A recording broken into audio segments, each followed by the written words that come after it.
Hi, first grade. Today I'm going to show you how to make a Grandma Moses inspired landscape.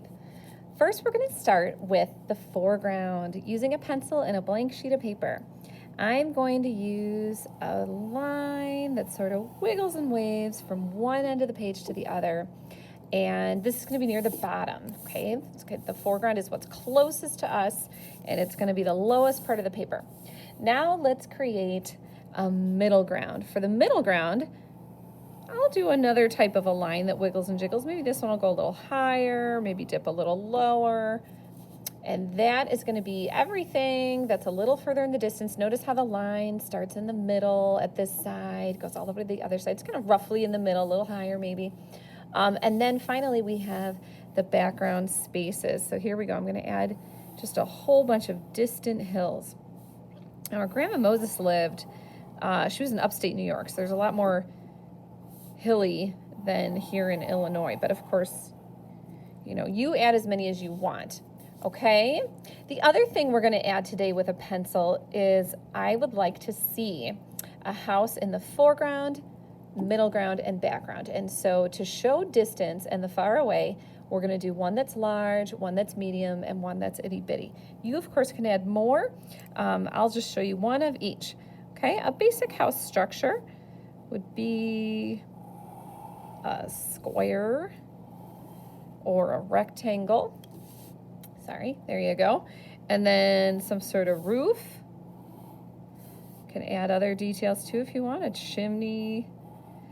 Maybe there's another side to the house here, a garage or a side room or things like that, okay? And feel free to add a few details if you want, windows and doors and things like that.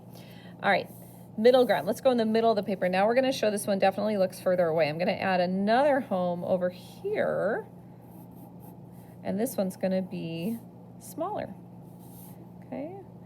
We'll do a couple. There's that. We'll add another little roof here. Just a couple there off into the distance. And then finally, let's do a couple in the way background. I'll do another square and a triangle. We'll do a little guy way over here, a square, a triangle. Okay. All right, this is looking good so far. Final thing you might want to add today, and this is up to you, and this is something Grandma Moses did a lot. She's kind of structured her land showing hills and paths and things like that. So maybe from this house there's a path that kind of comes forward. This also gives a little bit of movement to the hills. Sorry, there we go. Some diagonal lines there. Maybe there's a path here that breaks away over that hill and kind of comes down. Notice how where I get a little bit closer to us in the foreground, I get a little bit bigger.